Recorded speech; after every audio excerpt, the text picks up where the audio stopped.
Halo semua, gue Indra. Di video kali ini gue akan kembali lagi melanjutkan bahasan gue mengenai alur cerita Chainsaw Man. Dan oke, kali ini gue agak akan kepanjangan nge-recap dulu. Tetapi kalau kalian penasaran dan belum nonton beberapa part yang sebelumnya, link videonya gue udah taruh semua di deskripsi. Dan ya, ini dia alur cerita Chainsaw Man part yang ke-7. Setelah sebelumnya Denji berhasil mengalahkan Eternity Devil, akhirnya Denji dan skuad pemburu iblis bisa keluar setelah terjebak 3 hari di Hotel Morin. Dari kejadian itu, Denji yang berhasil mendapatkan potongan Gun Devil kini bisa merasa lega. Tetapi tak lama kemudian, akibat pertarungan panjangnya dengan Eternity Devil, Denji pun pingsan. Nah, Himeno dan Power lalu membawa Denji dan Aki ke rumah sakit, sedangkan Kobeni dan Arai diperintahkan untuk melaporkan kejadian yang mereka alami. Lalu setelah beberapa waktu berlalu, Aki dan Himeno diperlihatkan telah membunuh sesosok iblis. Dari situ, Himeno kemudian mengusulkan untuk mengadakan pesta penyambutan anggota baru. Selain untuk membangun kedekatan antar sesama anggota pemburu iblis, tujuan diadakannya pesta ini adalah untuk menyelesaikan masalah sekaligus mencegah Kobeni dan Arai yang berniat keluar dari Biro Keamanan. Ya bisa dibilang mereka berdua ini, Kobeni dan Arai, udah mah beban, ditambah pengen ngebunuh si Denji. Tentunya mereka berdua ini menjadi punya rasa traumatis sekaligus tidak enak pada Denji. Maka dari itu, Himeno menyarankan pesta penyambutan supaya nantinya diharapkan Kobeni dan Arai meminta maaf pada Denji dan mereka berdua pun tidak jadi keluar. Aki pun menyetujuinya, tetapi dengan syarat pesta tersebut harus dihadiri oleh Makima. Ketika Aki menyebut nama Makima, Himeno seketika mengalihkan topik pembicaraan mereka ke sebuah kecurigaan dirinya mengenai Makima yang kemungkinan besar mengetahui rahasia dari Denji. Yang mana seperti penjelasan gua sebelum-sebelumnya, si Denji ini adalah suatu sosok yang sangat amat langka. Dan juga Makima yang biasanya selalu bepergian, semenjak adanya Denji, Makima lebih sering berada di Tokyo. Maka dari itu saat nantinya berpesta ria, Himeno berencana membuat Makima mabok, lalu ia akan menanyakan semua kebenaran tentang Denji. Hari berpesta pun tiba. Pesta tersebut diadakan di suatu restoran dan dihadiri oleh para pemburu iblis divisi 4 seperti Denji, Aki, Power, Himeno, beserta beberapa karakter lain yang sebelumnya sudah diperkenalkan dan juga beberapa karakter yang baru tampil sekarang. Namun karena gak terlalu impact banget sama jalannya cerita, jadi gak gua sebutin nama karakternya satu-satu. Mereka pun menikmati pestanya dengan minum-minum dan makan daging. Kemudian para anggota baru diminta untuk memperkenalkan diri mereka kepada para seniornya. Mulai dari Denji yang diketahui jika usianya masih sangat muda, yakni 16 tahun, yang sontak membuat beberapa dari pemburu iblis terkejut. Dilanjutkan oleh Arai yang ternyata memiliki kontrak dengan iblis yang sama dengan Aki, yaitu Fox Devil. Dan yang terakhir yang memperkenalkan dirinya adalah Kobeni. Kobeni sendiri mempunyai kontrak dengan iblis yang masih dirahasiakan sampai saat ini. Selain itu juga, fakta menariknya Kobeni ini merupakan satu dari 9 bersaudara. Nah, Denji yang sedari tadi menunggu ciuman yang dijanjikan Himeno sebelumnya, akhirnya ia bisa merasa lega. Karena ketika Himeno sudah mabok, Himeno akan berubah menjadi orang yang doyan sekali mencium siapa saja. Alias sudah dapat dipastikan jika Denji akan mendapatkan ciuman pertamanya. Namun secara tiba-tiba Makima datang yang tentunya membuat Denji ini panik dan juga kebingungan. Di satu sisi Denji sangat ingin ciuman dari Himeno, tetapi di sisi lain juga Denji tidak ingin Makima melihat Denji berciuman dengan orang lain. Makima yang baru datang pun langsung memesan bir. Lalu Aki kemudian mulai menanyai kecurigaannya pada Makima, yaitu seputar hal yang ditutup-tutupinya mengenai Denji. Akan tetapi Makima mengelak dan berkata kalau dirinya akan mengatakan semuanya setelah ia meminum beberapa bir lagi. Lalu mereka semua pun minum-minum hingga akhirnya sebagian dari mereka tepar karena minum terlalu banyak dan hanya Makima seoranglah yang mampu bertahan. Malahan Makima ini minta untuk ditambah lagi, padahal dia sudah minum begitu banyak. Kemudian secara tiba-tiba Himeno bangun lalu mencium Denji. Pada awalnya Denji merasakan kenikmatan, tetapi beberapa saat kemudian kenikmatan tersebut berubah menjadi sebuah rasa yang menjijikan. Dimana karena tidak bisa menahan dirinya yang mabok, Himeno muntah tepat di mulutnya Denji. Dan parahnya muntahannya tersebut sebagian tertelan oleh Denji.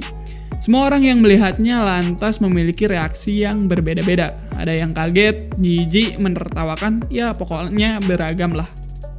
Singkat cerita, pesta-pesta pun selesai. Ketika mereka semua beranjak pulang, Makima bertanya soal kemana perginya Denji.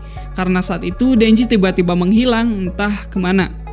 Beberapa saat kemudian, di tempat yang berbeda, Denji terbangun dengan Himeno yang sekali lagi menciumnya sembari meminumkan bir ke mulutnya.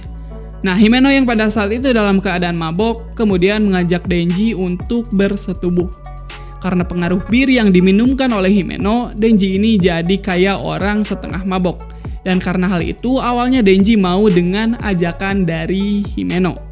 Akan tetapi, ketika Himeno mulai melepas celananya Denji, Himeno menemukan sebuah permen dalam saku celananya Denji, yang mengingatkan Denji ke sebuah kilas balik di mana permen yang ada dalam sakunya tersebut adalah bekas dari Makima, yang sebelumnya Makima berikan sebagai obat penawar dari ciuman mautnya Himeno. Setelah mengingat hal tersebut, pada akhirnya Denji menolak ajakan ngebrainya Himeno, dan juga Denji ini hanya menginginkan keperjakannya hilang hanya oleh Makima seorang. Keesokan harinya, Himeno membangunkan Denji dan mengajaknya untuk sarapan bersama. Denji dan Himeno pun saling mengobrol ngomongin banyak hal, sampai pada akhirnya Himeno dan Denji ini menjalin pertemanan rahasia untuk saling membantu mengejar orang yang mereka sukai, di mana Himeno membantu Denji untuk mendapatkan Makima, begitu juga sebaliknya, Denji harus membantu Himeno untuk mendapatkan Aki. Kemudian setelah itu kita diperlihatkan Makima yang ditemani oleh seorang pemburu iblis di sebuah kereta dalam perjalanannya menuju Kyoto. Ketika Makima mengobrol dan hendak memesan makan, secara tiba-tiba penumpang yang berada di depan dan di belakangnya mengeluarkan pistol dan dengan cepat menembak Makima beserta rekannya. Sementara itu, di tempat yang berbeda juga terjadi penembakan ke beberapa pemburu iblis seperti Kobeni, Arai, dan juga beberapa pemburu iblis lain. Nah, saat aksi penembakan terjadi di mana-mana, Denji, Aki, Power, dan Himeno tengah makan di suatu restoran.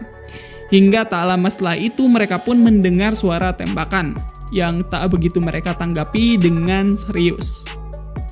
Lalu seorang pria asing yang duduk di samping meja mereka tiba-tiba marah-marah gak jelas serta mengeluhkan rasa ramen yang ia makan. Si pria asing tersebut kemudian mulai bercerita tentang betapa baiknya ayahnya yang selalu memanjakan dirinya. Pria tersebut lalu mengeluarkan selembar foto, di mana dalam foto tersebut terdapat dirinya yang masih kecil dan juga ayahnya yang ternyata adalah Yakuza yang pada awal cerita dibunuh oleh Denji. Sambil berdiri dan mengeluarkan pistolnya, pria asing tersebut ngomong kalau Gandival menginginkan jantungnya Denji. Dan si pria itu pun menembak Denji tepat di kepalanya. Tak hanya Denji saja, Himeno juga tertembak di dadanya, lalu kemudian Aki pada lengannya. Tetapi sebelum bisa meneruskan tembakannya ke arah Power, dengan cepat Power meninju si pria itu. Tak menyia-nyiakan kesempatan untuk menyerang balik, Aki kemudian memanggil Fox Devil untuk melahap si pria asing tersebut. Nah, ketika si Aki ini melihat Denji yang tak bergerak dan juga Himeno yang terluka parah, Fox Devil ngomong kalau yang ia santap barusan bukanlah manusia ataupun iblis. Namun sebelum dapat menyelesaikan perkataannya, tiba-tiba muncul pedang yang keluar menembus kepalanya Fox Devil. Dan ternyata si pria tadi bisa berubah menjadi iblis, layaknya Denji. Akan tetapi dengan katana di kepala beserta kedua lengannya. Dan iblis itu memiliki nama Katana Devil, ataupun lebih sering disebut juga Katana Man. Aki lalu meminta Power untuk menghentikan pendarahan Himeno. Dan karena tidak mempunyai pilihan lain, akhirnya Aki mau tidak mau harus memakai pedang yang selalu dibawanya. Pedangnya sendiri memiliki bentuk yang cukup unik, di mana pedangnya ini memiliki bentuk seperti paku ataupun pasak ukuran besar. Duel antara Aki versus Katana Man pun dimulai. Dengan cepat, Katana Man melancarkan tebasannya pada Aki, tetapi dengan refleksnya Aki mampu menghindarinya. Aki kemudian meneriakkan kata tembak yang secara tiba-tiba muncul jari ukuran jumbo yang kemudian menjentikan pedang Aki ke Katana Man. Dan setelah menusukkan pedangnya, muncul mulut dalam semacam siluet yang menghitung mundur mulai dari angka 3. Sekali lagi Katana Man melancarkan serangannya kembali, namun masih sama seperti tadi, Aki dapat menghindarinya dengan mudah. Aki lalu menusukkan kembali pedangnya ke arah Katana Man sebanyak 2 kali. Dan oleh karena itu, hitung mundurnya juga ikut selesai. Walau Katana Man sempat memukul balik Aki, dikarenakan hitung mundurnya sudah selesai, Aki dapat memanggil iblisnya, yaitu Cursed Devil ataupun iblis kutukan. Dimana bisa dibilang jika pedang yang digunakan Aki merupakan alat ataupun perantara yang menghubungkannya dengan Cursed Devil. Sementara 3 tusukan tadi adalah syarat alias ritual untuk memanggil Cursed Devil.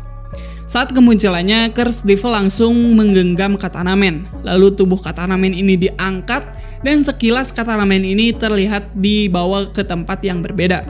Cursed Devil lalu menampakkan wujud aslinya di mana ia memiliki wujud kerangka tulang berkepala 2 dengan tanduk di kedua sisi kepalanya. Cursed Devil lalu meremas dan menggerogoti tubuh Katana Man hingga akhirnya Katana Man tumbang dengan darahnya yang berceceran. Karena sudah merasa menang, Aki ingin sesegera mungkin membawa Himeno pergi ke rumah sakit. Nah, akan tetapi secara tiba-tiba dan tak terduga, seorang gadis misterius muncul entah dari mana. Lalu si gadis itu mengomentari bahkan menjabarkan cara kerja teknik yang digunakan oleh Aki. Gadis tersebut kemudian menyentuhkan tangannya ke Katana Man, dan secara mendadak Katana Man ini bisa bangkit kembali. Dan setelah Katana Man bangkit kembali, si gadis itu langsung memerintahkannya untuk segera membantai habis rombongan Aki dan kawan-kawan. Katana Man dan Aki pun saling bersiap untuk duel yang keduanya. Namun berbeda dengan sebelumnya, kini Katana Man bisa dibilang memasuki mode seriusnya. Dan dengan sangat amat cepat, Katana Man berhasil melayangkan tebasannya di dada Aki. Bahkan saking cepatnya, Aki sampai tidak bisa bereaksi sama sekali. Dan tentunya serangan Katana Man mengakibatkan Aki mendapatkan luka yang serius. Tetapi untung saja, Aki masih bisa selamat dikarenakan daya tahan dari seragam pemburu iblisnya yang sudah diperkuat. Sementara itu, Himeno yang melihat Aki yang terluka meminta agar Power untuk membantu Aki saja ketimbang mengurusi dirinya. Tetapi Power menolaknya dikarenakan si Power ini sama sekali tidak bisa melihat pergerakan dari Katana Man. Bahkan Ghost Devil milik Himeno sendiri juga menolak untuk bertarung sebab ia takut dengan si gadis misterius. Sadar terhadap kondisinya yang semakin parah, pada akhirnya Himeno menawarkan kontrak yang bisa dibilang gila, di mana Himeno rela mengorbankan seluruh tubuhnya untuk memanggil seluruh wujud Ghost Devil-nya. Kemudian Ghost Devil pun muncul dengan wujud sepenuhnya, di mana Ghost Devil memiliki tubuh yang dipenuhi dengan bunga dan juga tangan yang begitu banyak pada area bawahnya. Ghost Devil kemudian menyerang Katana Man secara bertubi-tubi dengan tangannya yang sangat banyak. Tetapi dengan mudahnya Katana Man dapat menebas tangan-tangan tersebut. Dan setiap kali Ghost Devil menyerang, secara bertahap bagian tubuh Himeno mulai lenyap satu persatu. Nah, serangan bertubi-tubi dari Ghost Devil akhirnya bisa mengenai Katana Man. Tetapi di saat itu juga Himeno harus kehilangan kedua lengannya. Dan dari situ, untuk yang terakhir kalinya Himeno berpesan kepada Aki untuk tidak mati. Karena Himeno menginginkan Aki agar menangisi kematiannya. Secara tiba-tiba si gadis misterius memanggil keluar iblisnya yang bernama Snake Devil ataupun iblis ular, yang kemudian iblis tersebut melahap Ghost Devil-nya Himeno, dan oleh karena itu seluruh tubuh Himeno pun lenyap sepenuhnya. Namun masih terdapat sisa satu tangan Ghost Devil yang belum lenyap, yang kemudian melayang lalu menarik tali gergajinya Denji. Denji pun bangkit kembali dan berubah menjadi Chainsaw Man. Meskipun Denji masih bingung dengan situasi yang sedang terjadi, Denji sudah sangat siap untuk bertarung dengan Katana Man. Dan begitu juga dengan sebaliknya. Dan untuk pertarungannya sendiri, gue akan lanjutin di part yang selanjutnya. Nah, jadi mohon maaf banget kalau ending cerita kali ini nanggung banget. Tetapi tentu saja gue akan lanjutin lagi di video alur cerita Chainsaw Man part yang selanjutnya. Semoga ya bisa cepatlah uploadnya.